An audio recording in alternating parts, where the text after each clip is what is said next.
I-explain ko sa iyo. Ito yung drawing ko actually. Tinawin ko na siya kanina, pero kuha ko ng isa pang blank paper para mas klaro talaga. Okay. So basically boss, ang kailangan mo, ang gagawin mo is centralize. So gagamit tayo ng mga medyo malalakas-lakas na piso wifi, mga quad-core na mini PC. Tapos bibilan lang natin yung kanyang mga subbendo at saka mga AP.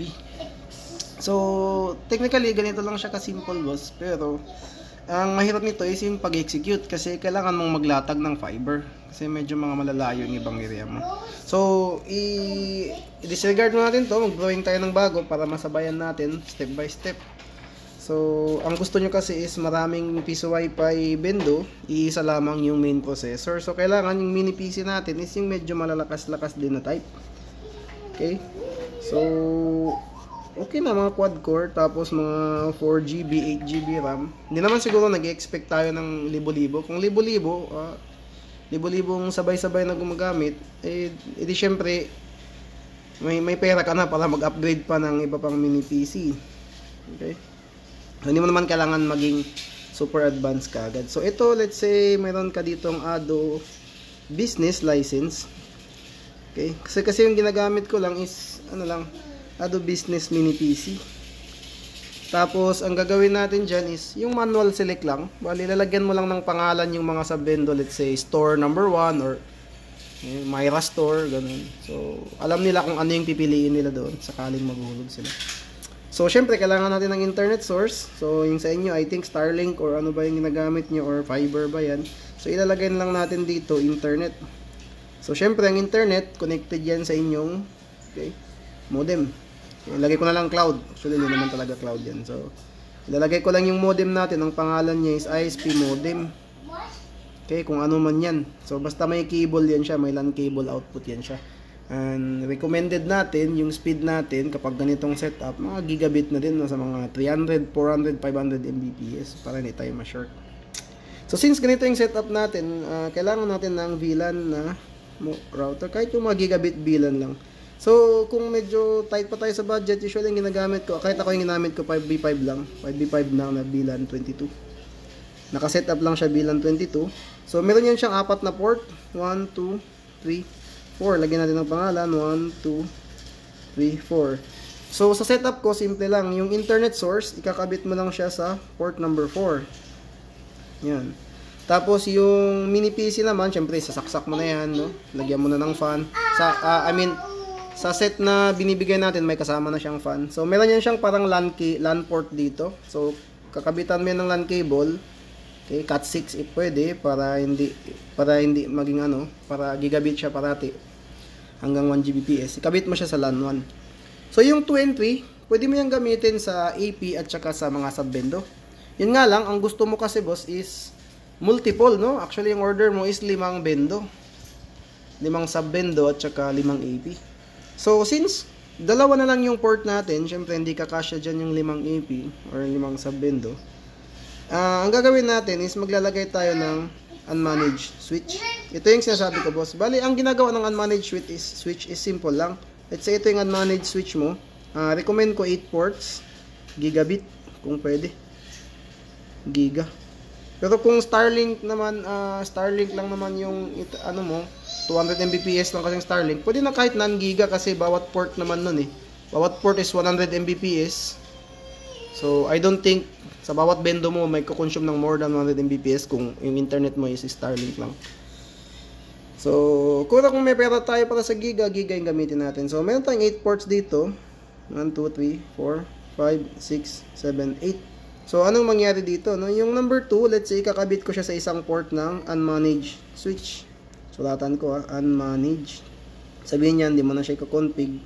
Parang ang gagawin niya is, magiging lang siya, switch lang talaga siya, or parang i-expand niya lang yung port. So, instead na isa lang, naging 7. Kasi meron pang 7 dito ba? 1, 2, 3, 4, 5, 6, 7. Kasi yung last ginamit mo na para ikabit doon.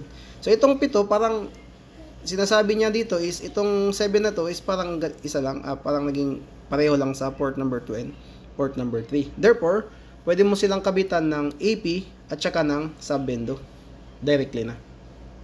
So let's say for example, yung first bendo mo is malapit lang dito sa mini PC, sa labas lang ng bahay. Let's say ito yung iyong sub 1 or sub bendo 1. Sub bendo number 1, sub B1. Tapos syempre may AP yan dyan, di ba? Ang order mo is EW73. Okay? So syempre yung AP, LAN cable, papuntang PoE adapter. Ito yung PoE adapter, sinasaksak natin yan. So sa PoE adapter, meron siyang dalawang port. Merong PoE, merong LAN. So simplify lang natin. Yung PoE, kakabit mo yan doon sa AP. Ikaw nang bahala kung paano mo yung kakabit. Pero yung LAN niya, yung LAN port niya, kakabit mo ngayon dito sa switch. Okay, technically, kinoconnect mo yung AP, papunta doon sa mini PC via VLAN. Okay? So yung subbendo, ganun din. Siyempre, sasaksak mo na yan sa kanyang outlet, no? Tapos, meron yan siyang LAN port.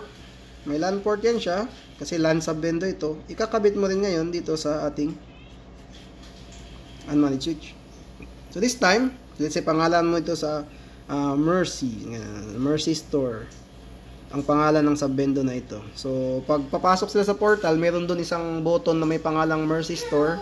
Pag press mo nun, nag-activate itong subbendo, pwede mong hulugan ng coin. Pwedeng kumunik dito yung mga customer, makakapasok pa rin sila sa Ado. Now, so what if meron ka lang next, syempre, kung mag-i-install ka boss, di ba, hindi naman yan lahat sabay-sabay mo install. Isa-isa muna, subbendoan muna, tapos punta ka sa kabilang area, medyo malakas din. Yung target area mo, syempre, maglalagay ka na ng AP doon, di ba? Tapos maglalagay ka na ng box mo, sub V2, example. So, syempre, ito, lalagyan mo ng LAN cable, kakabit mo siya sa PoE port ng adapter. Okay, mayroon kang PoE adapter dito. Meron yung port niya, port niya na ang pangalan ay PoE. So, ikakabit mo siya doon. So, isasaksak mo na to sa AC. Tapos, yung LAN niya, okay, at saka yung LAN nitong subbendo. Saan mo ngayon ikakabit? Okay, kasi medyo malayo siya. Let's say, mga 700 meters or 600 meters. Yung layo niya, galing sa bahay nyo, papunta doon. Ganun kalayo. So this time, ito yung sinasabi mo na kailangan mo nang gumamit ng fiber. So, kasi kung LAN cable lang yan, papupuntahin mo doon, sobrang dami na ng losses. Kasi wiring lang yan eh. Technically, wiring lang yan din yan. Copper lang din yan nasa loob ng mga LAN cable. So, marami na yan losses. Okay? Kasi maliit lang yung voltage ng mga signal eh. Hindi yan pareho sa mga voltahe ng mga kuryente na kahit malayo yung transfer mo, meron pa rin siyang nare-receive dun sa kabila. Ito hindi.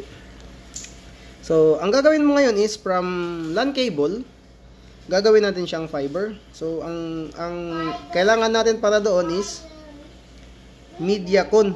Ibig sabihin, media converter. So, ilagay ko dito MediaCon A.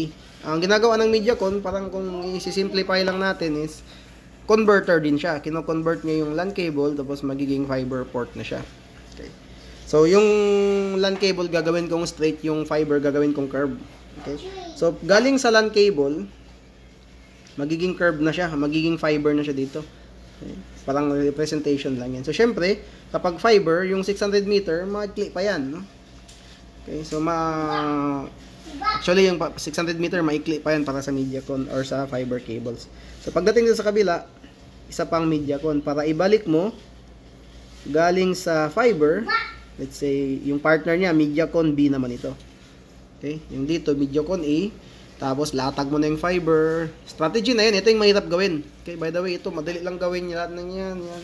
Ang mahirap is, maglatag ng kable. Kasi delikado yan. Dapat mag-iingat tayo dyan.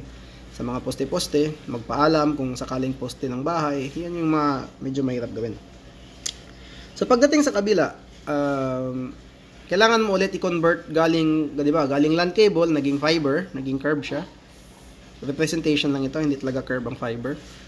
Pagdating sa kabila, kailangan mo ng isa pang MediaCon para maging LAN cable siya ulit. Okay? So ngayon, ang problem mo is yung LAN cable mo na ito, boss, is isa lang. Okay? Kailangan mo kasi dalawa, pansin mo, di ba? Isang LAN cable para sa sub, isang LAN cable para sa AP. Okay? So ang technique, pareho lang sa ginawa natin dito. Di ba? So kailangan mo dito ng isa pang switch din, unmanaged switch, kahit mga 5 ports lang. 5 ports. Unmanaged switch. US ko na lang ha. US, unmanaged switch. So, mayroon siyang 5 na ports. Okay? So itong cable sa sa MediaCon B, ikakabit mo lang siya ngayon dito sa isa sa mga port. Then yung instead na isa lang, parang na-multiply mo siya, naging 4. Okay? So hindi mo naman talaga kailangan ng 4, kailangan mo lang 2. Isa sa LAN ng ating AP, isa naman sa LAN ng ating sub-bendo. Yan. So ganun lang. Okay, para hindi ka na maglatag ng 2 fiber or maglatag ng 2 core. Okay, actually kung 2 core medyo mahirap 'yun kasi ang MediaCon 1 core lang 'yan sila. So instead na gumamit ka ng ganun, isang fiber lang tapos lagyan lang natin ng switch dito sa kabila. Okay? So isang para sa sub-bendo 2. Ngayon let's say lagay mo na doon sa ilagay ko lang siya store B. Yung pangalan niya is store B. Okay, so pag nag-press ka doon sa portal, mayroong lalabas doon na Mercy Store at saka Store B. Click mo yung Store B. Ito yung mag-accept ngayon ng coins. So pag hulog mo ng coins dito, magkakaroon ka rin ng time pag connected ka sa Wi-Fi na ito. Ang maganda dito sa Ado, kasi yung gagamitin natin kasi is yung latest 5.1.4, no? So may na siya. Centralized setup na siya. Let's say yung tao dito naghulog, let's say dito siya naghulog ng 10 piso tapos lakad-lakad siya, pumunta siya dito sa kabila, tapos connect siya ngayon dito sa AW73 dito sa may Mercy Store. So magagamit niya pa rin yung time niya dito. Kasi may anti-random MAC yung ating latest na Ado. So ganun din yung gagawin mo sa sub-bendo number 3, sub-bendo number 4, sub-bendo number 5 kung ilan pa yung gusto mo.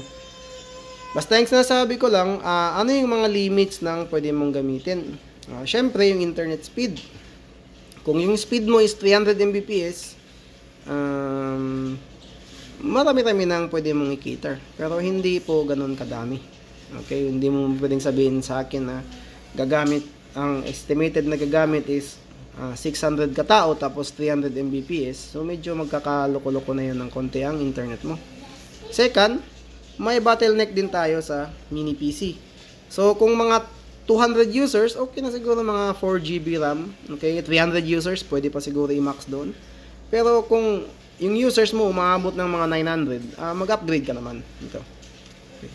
So, yung mga cable na gagamitin mo, make sure gigabit cable yan. Cat6 are gigabit cable. Kung sakaling gumamit ka ng Cat6, yung mga blue, better yung mga black, yung mga pure copper na outdoor. Pero okay na yung blue. Basta maganda lang yung pagkakakrimp, ay magkakaroon ka na ng gigabit. Ang pinakamahirap, ulitin ko, is yung paglatag nito. Okay, nakita mo yung fiber na yan. Pag naputol yan, kailangan mong i-coupling or i-fusion or maglatag ulit ng bago. So, yan yung medyo mahirap gawin. So, kung set yung kailangan mo, pwede namin ibigay yung mga ready-made set, ready-to-use sets na ito. Yung pag-i-install na lang yung sa'yo. So, syempre, again, uulitin ko, pag pareho sa ginawa ko dito sa drawing, hindi mo sasabay-sabayin yung pag-install. Syempre, mag-i-start ka sa bahay nyo muna. Tapos, kung nag-work na yan, nandyan na, may mga tao na dyan connected, hindi naman yung magagalaw kasi sa ibang port ka naman kakabit para sa kabilang barangay. Okay? So, kung meron ka pang kabilang barangay dito na gustong lagyan, so, ganito rin yung kailangan mo. Kailangan mo rin ng MediaCon, tapos latag ng fiber, isang MediaCon ulit sa kabila, tapos switch para ma-multiply mo yung LAN cables. Kasi, ang kailangan mo talaga is 2 port. Okay? So, kapag naglalatag tayo gamit MediaCon, single port lang yun, 1 core lang yung pwede mong isaksak dyan. Hindi mo pwedeng saksakan ng 2 core unless 2 MediaCon yung gagamitin mo. So, para hindi ka mahirapan, isa lang. Tapos, switch na lang doon sa kabila. So, lahat yan sila naka-VLAN 22. Okay? Lahat ng ikakabit mo dito, lahat yan sila naka-VLAN 22. Sumasabay sila dito sa 5B5 VLAN. Gigabit naman din ang 5B5 VLAN. So, kung, yun nga, nag-improve yung network mo, dumami yung income mo, syempre, ito yung mga tatlong i-upgrade mo. Syempre, ito, at saka ito. Okay? Itong VLAN router mo, baka maging isang OpenWRT VLAN, yung mga Archer, yung mga tag 12,000 na router, yung 10G. Ito naman baka maging i7, pangit pala yung mga 8 core na yung Okay, tapos mga 16 GB RAM o totoong desktop na yung ilalagay mo dyan kapag nag-upgrade ka. So, yun nga, ang sinasabi natin, nag-iumpisa tayo sa maliliit, nag-iumpisa tayo sa simple lang, tapos saka tayo nag-expand. Pag hindi na kaya, saka tayo mag-upgrade. So, yun, thank you for watching.